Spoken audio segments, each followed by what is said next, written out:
100 years ago, China was falling apart.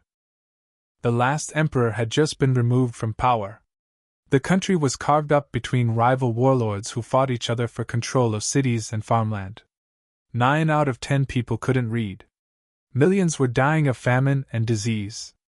And foreign powers, Britain, Japan, the United States, controlled ports, trade routes, and entire regions of Chinese territory. China was, by almost any measure, one of the most troubled nations on earth. Today, it is the world's second largest economy. It has the largest army on the planet. It sends rockets into space, builds the world's fastest trains, and manufactures more goods than any other country in human history. How did that happen? In 1 century? That's what this video is about. 4 eras. 100 years. And an honest look at both what China achieved and what it cost. Era 1. The Fall of the Empire. To understand modern China, you have to start at the very bottom. For over 2,000 years, China was ruled by emperors. Dynasties rose and fell, but the system stayed the same: an emperor at the top, a vast bureaucracy beneath him, and hundreds of millions of peasants at the bottom growing rice and paying taxes. By the early 1900s, the last dynasty, the Qing, was collapsing. It had been weakened by a century of humiliation: the Opium Wars forced on China by Britain, the unequal treaties, the foreign concessions in Shanghai and Hong Kong. Japan had defeated China in war in 1895 and taken Taiwan. Russia had taken territory in the north. In 1911, the Qing dynasty fell. The last emperor, a 6-year-old boy named Puyi, abdicated his throne. And what came next was not a new beginning. It was chaos. China fragmented. Warlords took control of different regions. A new republic was declared but never really functioned. Civil war, foreign invasion, starvation, the 1920s and 30s in China were devastating. Then Japan invaded in 1937. What followed was one of the most brutal occupations of the 20th century, the Nanjing Massacre, years of brutal military rule, millions of civilians killed.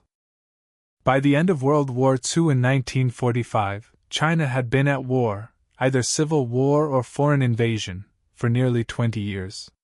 The country was exhausted, broken, and divided between two groups fighting for control: the nationalists under Chiang Kai-shek and the communists under a man named Mao Zedong. In 1949, the communists won.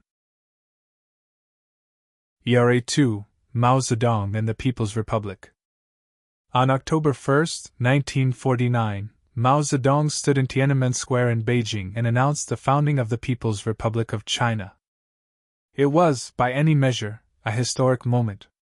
A country that had been invaded, carved up, and dominated by foreign powers for a century was now unified under Chinese leadership for the first time in decades.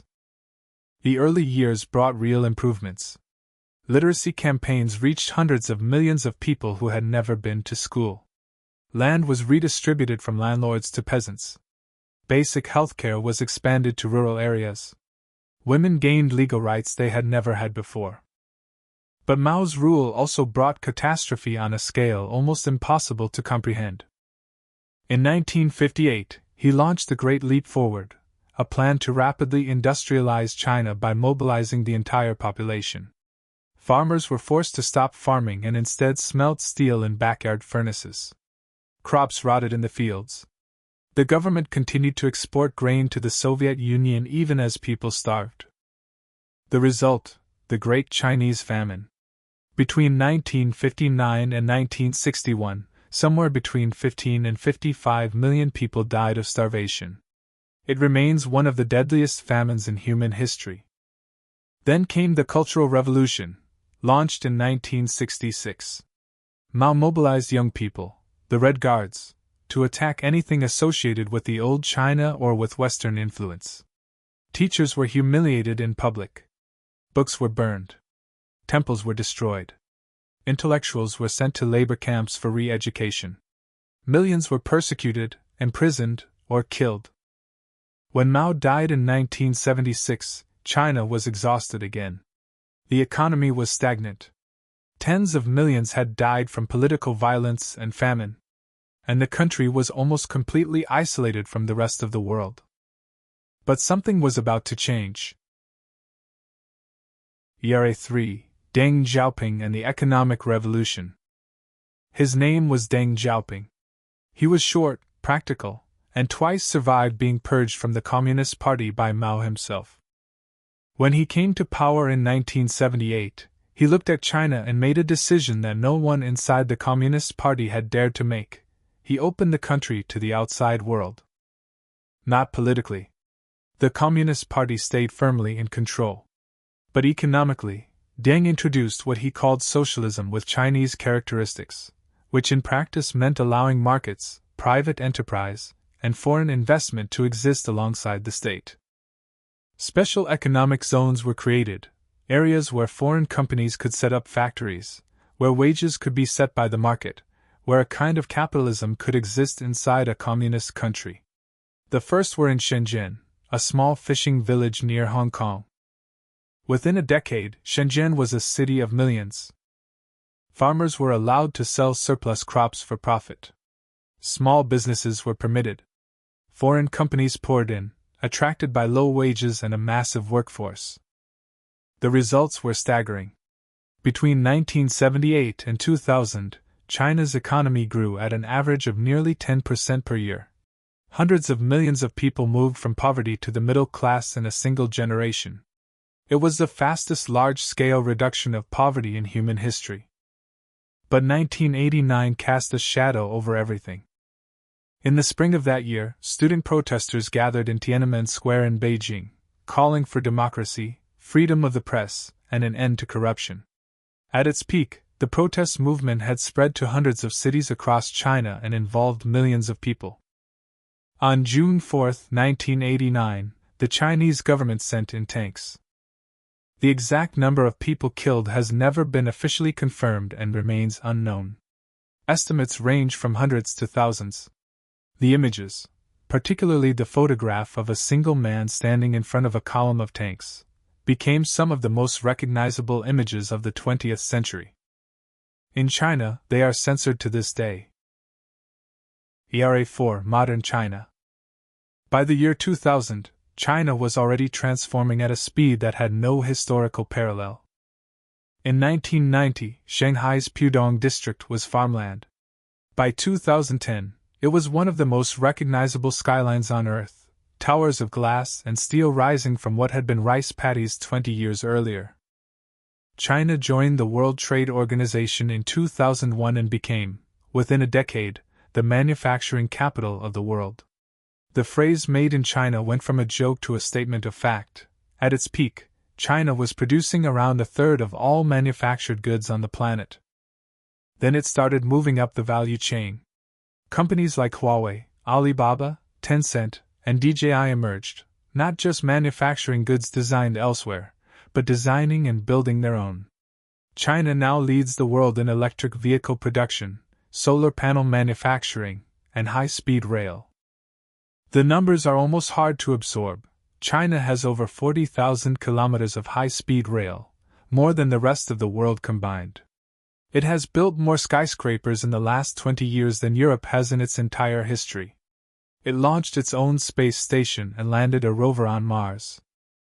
And presiding over all of this, since 2012, is Xi Jinping, who has consolidated more personal power than any Chinese leader since Mao. The presidency term limits were removed in 2018. Political dissent is suppressed with sophisticated surveillance technology. The Communist Party's control has tightened, not loosened, as China has grown wealthier. Which brings us to the complicated truth. Here is what China has achieved in 100 years, and it deserves to be said clearly. The largest reduction of poverty in the history of the human race. Over 800 million people lifted out of extreme poverty in 4 decades. Life expectancy doubled. Literacy went from 10% to over 97%. A country that was once carved up by foreign powers now sits at the center of global trade, technology, and diplomacy. That is a real achievement. And it's not nothing. But here is also what is true. In the Xinjiang region, credible evidence, including satellite imagery, leaked government documents, and testimony from survivors, documents that over 1 million Uyghur Muslims have been detained in what the Chinese government calls vocational training centers and what independent researchers and multiple governments call concentration camps. In Hong Kong, the political freedoms promised when Britain handed the city back to China in 1997 have been systematically dismantled.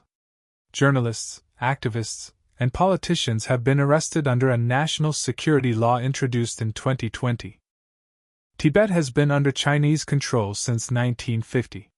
The Tibetan language, culture, and religious practice face ongoing suppression. Inside mainland China, a social credit system monitors the behavior of citizens and can restrict travel, access to schools, or financial services based on government-defined criteria. The Internet is filtered behind what's known as the Great Firewall. Google, YouTube, Instagram, and most Western news sources are blocked. Lawyers who defend human rights cases disappear. Journalists who report on sensitive topics are imprisoned. Citizens who post criticism of the government on social media are tracked and silenced. And over Taiwan, a democratic, self-governing island that China claims as its territory, the threat of military force has grown more explicit under Xi Jinping than at any point in decades. The honest reflection is this: China's story over the last 100 years is one of extraordinary achievement and enormous suffering, often at the same time, often caused by the same system.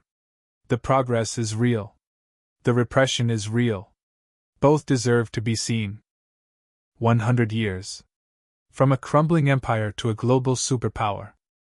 The question that historians, economists, and political scientists argue about today is, what comes next? China's economy is slowing after decades of rapid growth. Its population is aging. The relationship with the United States, and with the democratic world more broadly, is increasingly tense. And the question of Taiwan remains unresolved. Whatever comes next, China will be at the center of it. Understanding how it got here matters, not to celebrate it or condemn it, but to see it clearly. If you found this video interesting, hit like and subscribe, it really helps. And drop in the comments, what part of China's story do you want to know more about? The future, the politics, the culture, the economy, let me know and I'll cover it. Thanks for watching.